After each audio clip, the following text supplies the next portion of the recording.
जय हिंद साथियों, कैसे हैं सभी लोग। उम्मीद करता हूँ सभी मस्त होंगे, अपने शिक्षण कार्य में व्यस्त होंगे। स्वागत है आप सभी का 8 दिसंबर 2024 के एग्जाम में। और आज हम करने वाले हैं एसएसटी यानी सामाजिक विज्ञान के मोस्ट और इम्पॉर्टेंट क्वेश्चन, जो कि हम संपूर्ण एसएसटी कवर कर रहे हैं। क्लास जो है 20 है। चैनल पर जो भी नए हैं चैनल को सब्सक्राइब कर लीजिए। चलिए समय को ना गंवाते हुए चलते हैं क्वेश्चन की तरफ। और आज का पहला क्वेश्चन है, निम्नलिखित में से डैक्स के अतिरिक्त सृजनात्मक चिंतन के अभिलक्षण हैं। दी गई समस्या के लिए सदा ठीक ठीक उत्तर देने के सामर्थ्य, विभिन्न स्रोतों के संश्लेषण, किसी समस्या को हल करने हेतु कल्पनाशील व लचीली विधि का उपयोग, अर्थपूर्ण व विचारशील निर्णय लेने की क्षमता। कौन सा ऑप्शन राइट होगा? बताइए सभी, इन चारों ऑप्शन में से कौन सा ऑप्शन सही होगा?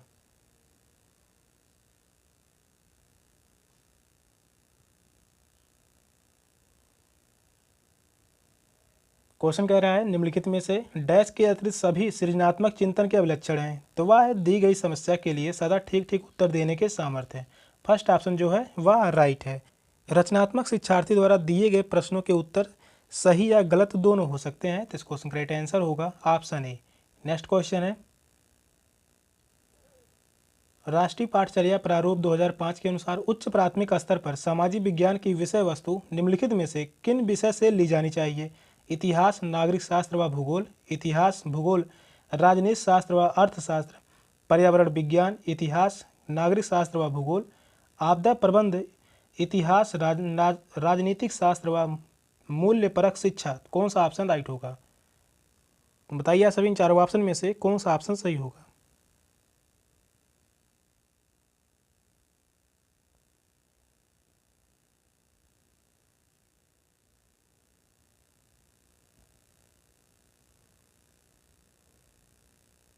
क्वेश्चन कह रहा है, राष्ट्रीय पाठचर्या रूपरेखा 2005 के अनुसार उच्च प्राथमिक स्तर पर सामाजिक विज्ञान की विषय वस्तु निम्नलिखित में से किन विषय से ली जानी चाहिए?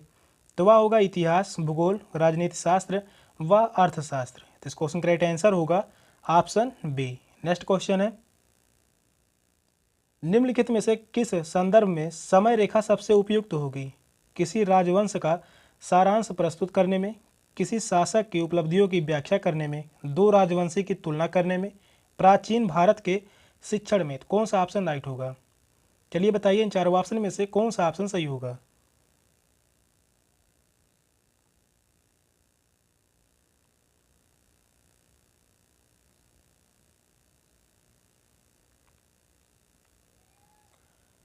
तो इस क्वेश्चन का राइट आंसर होगा ऑप्शन ए, किसी राजवंश का सारांश प्रस्तुत करने में। फर्स्ट ऑप्शन जो है वह राइट है। समय रेखा इतिहास की महत्वपूर्ण सूचनाओं की जानकारी तिथि अनुसार उपलब्ध कराता है। यह किसी राजवंश के विषय में संपूर्ण जानकारी उपलब्ध कराने का बेहतर तरीका है। तो इस क्वेश्चन का राइट आंसर होगा option A. First option right है। नेक्स्ट क्वेश्चन है, मानचित्र पर किसी स्थान को दर्शाना संबंधित है ज्ञान से, समझ से, अनुप्रयोग से, कौशल से। कौन सा ऑप्शन राइट होगा? बताइए आप सभी, इन चारों ऑप्शन में से कौन सा ऑप्शन सही होगा?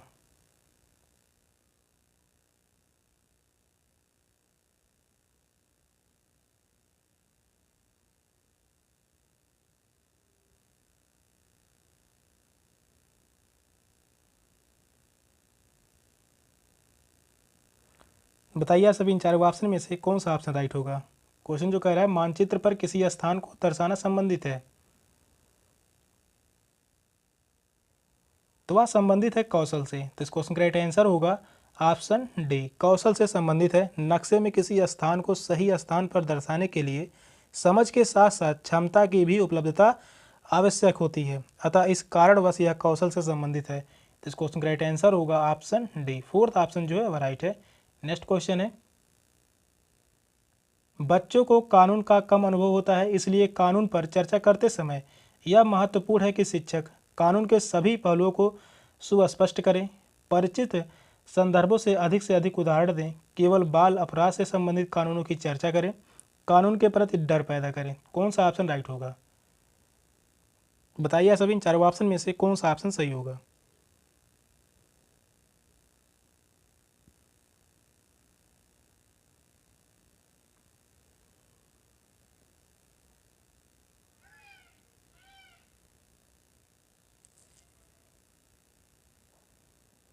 कानून के सभी पहलुओं को सुस्पष्ट करें, यह बात गलत होगी। केवल बाल अपराध से संबंधित कानूनों की चर्चा करें, यह भी गलत होगा। और कानून के प्रति डर पैदा करें, यह तो एकदम गलत ऑप्शन है। तो इस क्वेश्चन का राइट आंसर होगा ऑप्शन बी। सेकंड ऑप्शन जो है वह राइट है। परिचित संदर्भों से अधिक उदाहरण दें। बच्चों को कानून की कम जानकारी होती है, इसलिए इस विषय पर चर्चा करते समय शिक्षक द्वारा परिचित संदर्भों से अधिक उदाहरण दिए जाने चाहिए। तो इस क्वेश्चन का राइट आंसर होगा ऑप्शन बी। नेक्स्ट क्वेश्चन है, एक सामाजिक विज्ञान की शिक्षिका द्वारा कक्षा में प्रभावशाली होने के लिए निम्नलिखित में से कौन सी विधि उपयोग में लाई जानी चाहिए।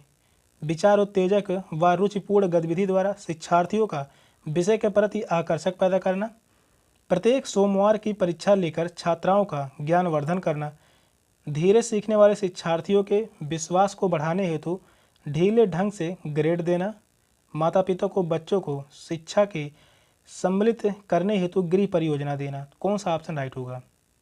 बताइए सभी इन चारों ऑप्शन में से कौन सा ऑप्शन सही होगा। यह क्वेश्चन जो है इंपॉर्टेंट है।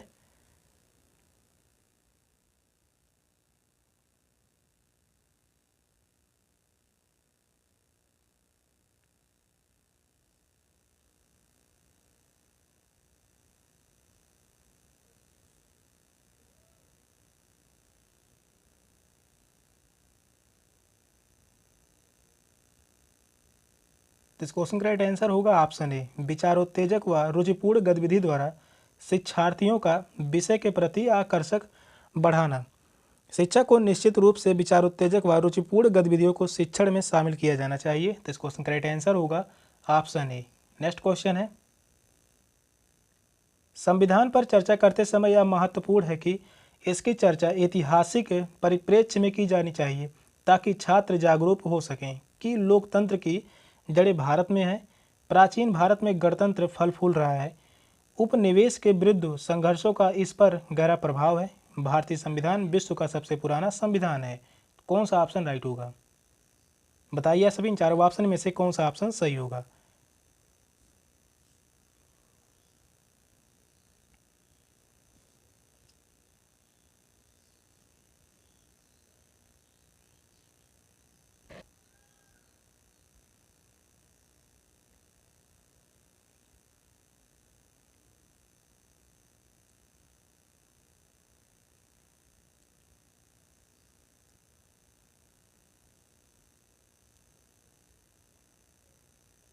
क्वेश्चन कह रहा है, भारतीय संविधान पर चर्चा करते समय यह महत्वपूर्ण है कि इसकी चर्चा ऐतिहासिक परिप्रेक्ष्य में की जाए ताकि छात्र जागरूक हो सकें।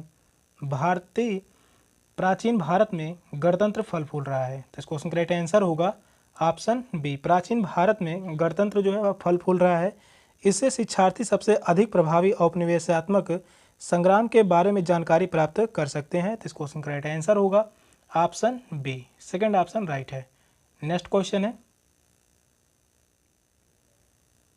समाज विज्ञान विषय वस्तु का उद्देश्य होना चाहिए कि छात्रों को विश्व में होने वाली घटनाओं से परिचित करवाया जाए। छात्रों को परिचित सामाजिक यथार्थों का आलोचनात्मक अन्वेषण एवं उन पर प्रश्न उठाकर जागरूक बनाया जाए। छात्रों में राष्ट्रीयता की भावना का विकास किया जाए। विकसित देशों के बारे में जानकारी दी जाए। कौन सा ऑप्शन राइट होगा? बताइए सभी इन चारों ऑप्शन में से कौन सा ऑप्शन सही होगा।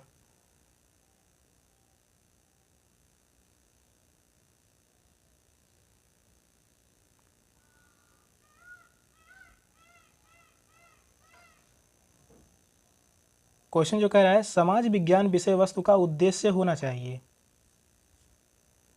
छात्रों को विश्व में होने वाली घटनाओं से परिचित करवाया जाए, यह बात सही नहीं होगी। छात्रों में राष्ट्रीयता की भावना का विकास किया जाए, यह भी सही नहीं होगा। विकसित देशों के बारे में जानकारी दी जाए, यह भी सही नहीं होगा। तो इस क्वेश्चन का राइट आंसर होगा, छात्रों को परिचित सामाजिक यथार्थों का आलोचनात्मक अन्वेषण एवं उन पर प्रश्न उठाकर जागरूक किया जाए। तो इस क्वेश्चन का राइट आंसर होगा ऑप्शन बी। सेकंड ऑप्शन जो है वह राइट है। नेक्स्ट क्वेश्चन है, हमारे जैसे विविधतापूर्ण समाज में पाठ्य पुस्तकें इस प्रकार की होनी चाहिए कि वे बच्चों को अच्छा नागरिक बनाने के सरकार के दृष्टिकोण को प्रतिबिंबित करें, वे विवादित मुद्दों से दूर रहें, सभी छात्रों एवं सामाजिक समूहों का उनसे जुड़ाव हो, अलग अलग क्षेत्रों के लिए अलग अलग पाठ्य पुस्तकें हों। कौन सा ऑप्शन राइट होगा?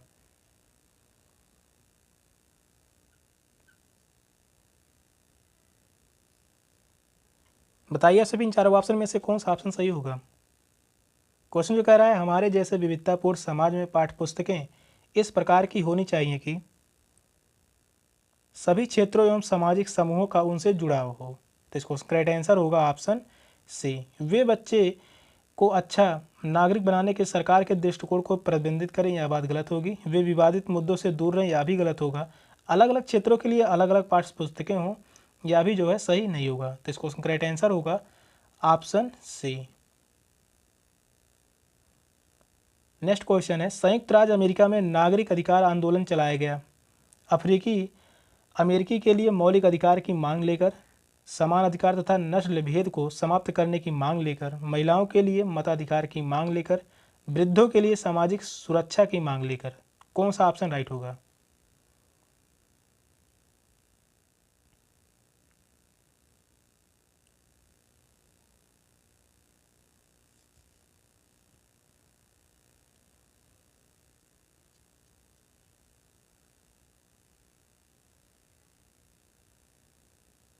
संयुक्त राज्य अमेरिका में नागरिक अधिकार आंदोलन चलाया गया था। तो वह चलाया गया था समान अधिकार तथा नस्ल भेद को समाप्त करने के लिए। तो इसको करेक्ट आंसर होगा ऑप्शन बी। संयुक्त राज्य अमेरिका में नस्ल भेद को समाप्त करने तथा सभी को समान अधिकार दिलाने हेतु नागरिक अधिकार आंदोलन प्रारंभ किया गया था और यह 1950 सदी के मध्य में प्रारंभ किया गया था। यह आंदोलन जो है कब प्रारंभ किया गया था, तो 1950 में। इस आंदोलन का शुरुआत जो हुआ था 1950 में। तो इसको करेक्ट आंसर होगा ऑप्शन बी। सेशन का लास्ट क्वेश्चन था। क्वेश्चन कैसे लगे कमेंट में जरूर बताइएगा। चैनल पर नए हैं तो चैनल को सब्सक्राइब कर लीजिए। मिलते फिर अगली क्लास में, तब तक के लिए बाय बाय, टेक केयर, जय हिंद।